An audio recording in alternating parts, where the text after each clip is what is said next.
Ken and T. But you see a lot of teams that you might not necessarily expect to see at this top cut of bracket. And this is where people can really make their name known. And we've got Speedy and Kreeg up against BassMage and Goblin right now. Yeah, Speedy obviously going to be on that min-min, so a lot of potential to get a lot of big hits that hit both opponents and send them off stage, set up for an edge guard situation.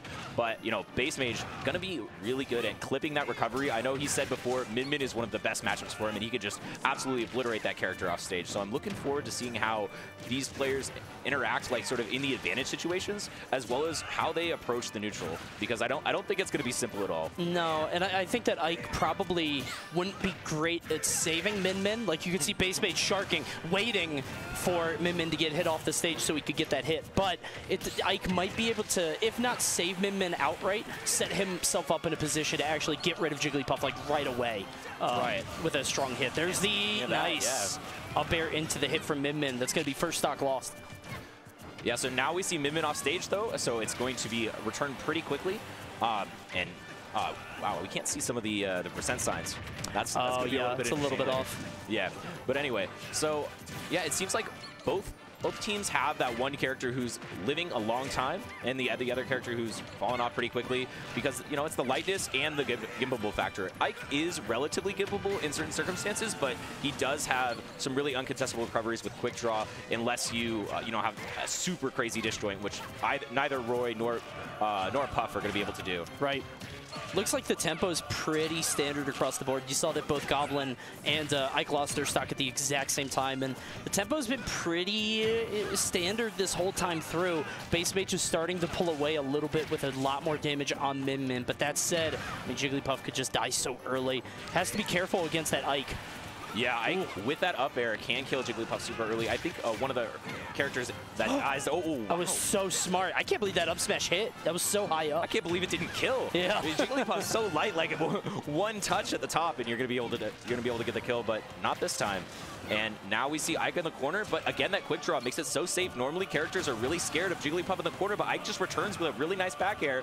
Nice back air. Classic. You gotta get one. Yeah. You can see here, Ike at 130. You can see them trying to juggle back and forth, but BassMage not really there on the pickup. And this is where blue team can really pull ahead if Ike can just stay alive. BassMage struggling to get that hit, knocking off stage, and there's Goblin with a jab into the aerial. That's going to be a free stock. Yeah, I mean, that one kill confirm really set up the game to just be, a big runaway for... Gorgeous. You saw BassMage there. You got the tech chase, and then you saw min-min teching into the stage. Just kind of a classic thing that people go for, because the stage is the safe place to be. Unfortunately, BassMage, well-versed in that, hitting the up air into the rest, and they take game one. It was looking so much closer up until that last, 30 seconds. Yeah, just that one engagement, ever since that jab forward air, it just allowed for them to run away completely with the game. I was surprised at how close they were keeping it, because, obviously, BassMage, Goblin, going to be the bigger names, whereas SpeedyBlueDude and Kreeg are the local heroes that I think a lot of people out there are going to be cheering for. So definitely.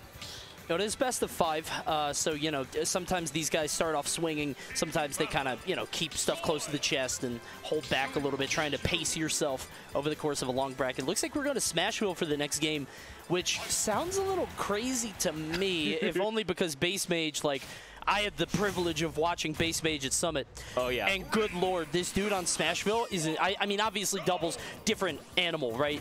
But Jesus, look how small this stage is. BassMage is going to be a terror here. BassMage gushes about this stage. I watch BassMage stream sometime, and he's just like, oh man, whenever somebody takes me to Smashville, I'm like, yes, please give it to me. Yeah, they fell for it. They fell for it. There's the double counter. Oh, that's tough. And a Pichu on this stage, interesting choice. I think maybe min-min didn't want to have that congested pressure and, not being able to run away a little bit. Totally.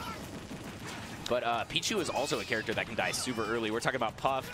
With Roy. Roy has insane kills on Pichu. Yeah, just what I talk about. You get jab center stage at 75. Goodbye. He got that by accident. I don't even know how he... Oh, no, and now he gave up stage trying to go for the forward air. Kind of desperate trying to go for the edge guard on Roy.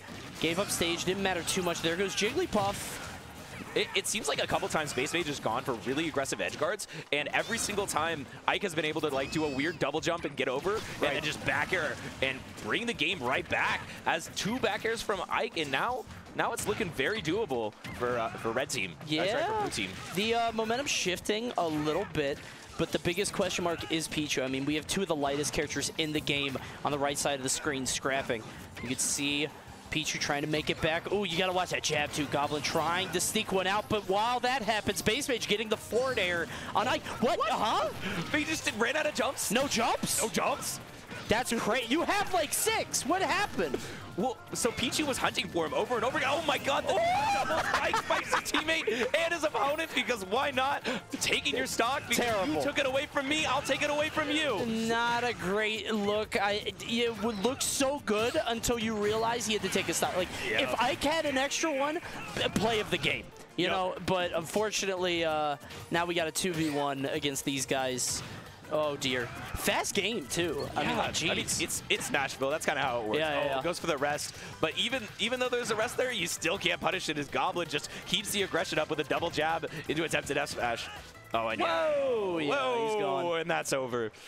Might have been intentional because he gave up last game too. He just jumped off stage. I don't know what you do in that kind of scenario. So that's going to be game 2 for Goblin and BassMage. Just one more to move on. Yeah, it was really interesting, that one circumstance where BassMage was jumping off, and we saw Pichu go like 3 times out for a back air, full drift, but didn't even get close to Jigglypuff, and we're like, man, this Jigglypuff's untouchable. And then you realize he used all his jumps to get away from the Pichu, so he just fell to his death. Jigglypuff falling down is really funny. It's similar to like Peach when they parasol and miss the stage, and they're just like, la da da. It's so sad. It's so, because they know it's over, you know? Looks like we got a character switch from Ike to Marth on this one. Bit of a change-up, a little surprising. I feel like Ike would be, I mean, just Ike's a flat-out better character. But then also, a lot more consistency. Right, and I feel like in doubles, it's probably got to be a lot easier to just swing the sword. It's got to be a lot harder to set up the tippers. That said, I mean, you could get the kills faster. If you catch Jigglypuff with a tipper, forward smash might die a lot earlier, but good luck. I got a theory. My theory is, he's like, all right, we're losing. I don't know how to make an adjustment to my play, but what I can do is play a character that will randomly kill you, because everybody knows tippers are random. Of course, sure. So, you know, oh, no, that's your teammate. Oh no. Kebabs Pichu there. Oh, I like that footstool. Nice. Love that footstool going all the way over. I mean, maybe. I mean, you just kind of pop off those hits. This is their mains now. Okay. Interesting. So maybe the Ike, it was a you know, normally a doubles character. Sure. And now that they're pulling out the Marth, that's the Marth and the Pichu are their true mains. So I feel like it's kind of strange to go mains game 3. I mean, you know, we kind of staggered our mains coming out until the end, but it's fine. There we go. 146 we get one here. per game. Yeah. Oh, Pichu trying to get over. Jesus, took so much damage there on the right side. There's that down smash. They're getting rid of Jigglypuff, but still, Pichu at 96 means they are not long for this world. Yeah, I mean, one big aerial, yeah, even a small aerial, yeah. Jigglypuff up air, just that'll make it happen. Okay, but now Pichu going for this edge guard. Nice save by BassMage, hitting his partner all the way to the other side of the stage, so they weren't able to edge guard him. BassMage is covering that super high recovery from Goblin, and I think that's one of the things that red team is doing a lot better than blue team is they're picking up things where their opponent, where their teammate drops them, or you know, saving them when they get put in bad circumstances. Right. Just seems like a lot more synergy chemistry here. Into the forward air, he hits the combo from another combo. I've noticed a lot of like that happening from red team. I mean, like and then a lot of that happening for blue team. That's exactly where I was going. Just a lot of hitting each other. The match started with Marth just, you know, hitting the shield breaker on Pichu, killing super early. This is gonna need to be a miracle, because I feel like the only way that Pichu wins these is with Gimps. You're not getting 162%. That's BassMage on Smashville. Yep. That's what he wanted. That's why you don't take BassMage to Smashville. Anybody doing that, they're probably making a mistake. Twice, too. Twice. Went back to that stage. That's kind of crazy.